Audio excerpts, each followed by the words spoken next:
So I wanted to take part in this whole, like, personas online versus real life and relationships whole conversation thing. So this is a response to one of Emily the Brave's videos on that subject. So, hello Emily, my name is also Emily, and I made this a response to this particular video because I wanted to talk about pie, I think.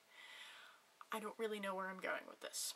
So I think part of being a high school student and, like, kind of growing up is figuring out who you are and what self means. And when I try and think about the metaphor of pie, it becomes very difficult for me because for the most part, I present myself the same in most places of my pie. I mean, certainly there's that chunk that I probably will never share with anyone. I don't think the pie metaphor works all the time because I think that we all interact differently.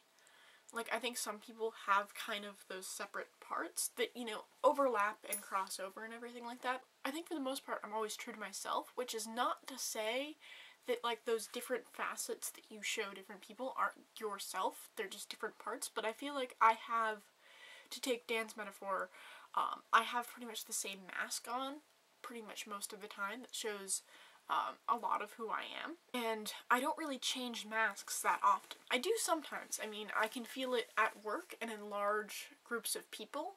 I have a very much more reserved kind of persona. If I'm, like, talking about anything that I'm passionate about, then that mask goes out of the window no matter what group of people I'm in. But if I'm just kind of a little bit uncertain, that's when my mask changes. So I think it's not so much about the people that I'm around, but how I feel and, like, what the context of everything is. Like, at work, if I'm talking about YouTube or if I'm talking about Harry Potter or anything that I'm really passionate about, then I'm the same person I always am. But if I'm, you know, kind of feeling a little bit more reserved or uncertain, then I tend to fall silent. I'm the kind of person who kind of listens a lot to conversations. Like, yesterday I was traveling back from a cooking retreat, and it was just me and my friend Simon who was driving, and, like, I couldn't talk. Like, we eventually got a conversation going and could keep talking, but I couldn't get a conversation going because the context wasn't familiar to me, and it wasn't comfortable to me.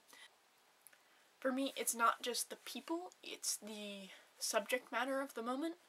Like, if you get me talking about, like, certain key aspects of my life, it doesn't matter who you are, how long I've known you, and I will just go and I will be passionate and I will be loud and I will be what I feel like is my true self.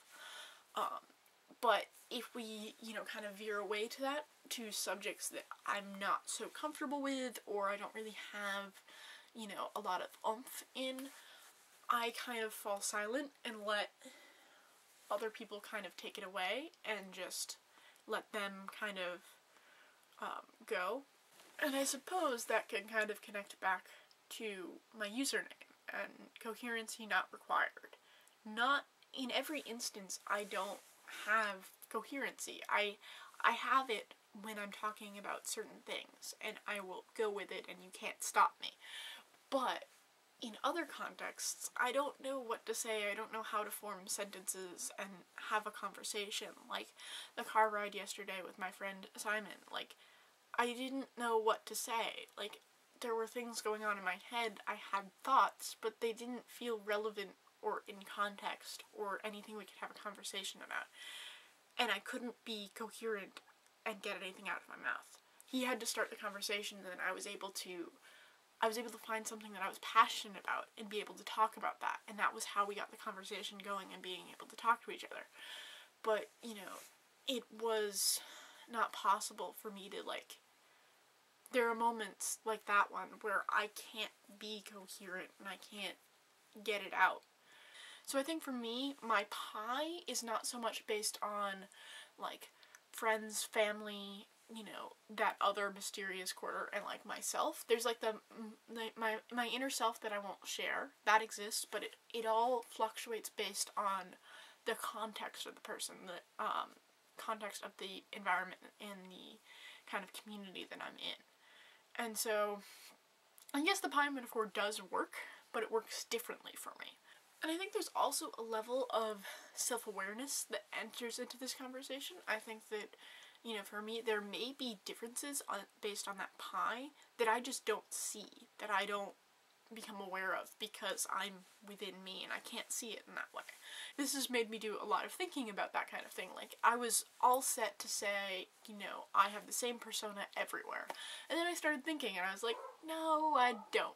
I interact differently with my extended family than I do with my friends and my mother, and than I do with my coworkers and stuff like that. I try and kind of bring it all back to what I think is not behind the mask, because I like Dan's metaphor as well.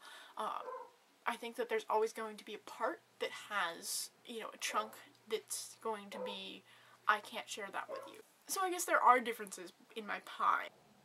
I feel like these metaphors are very different on me, I guess. My pie is a lot different than what you and Tung have been talking about, and my mask is kind of different than what Dan has been talking about, but I feel like the metaphors kind of still exist.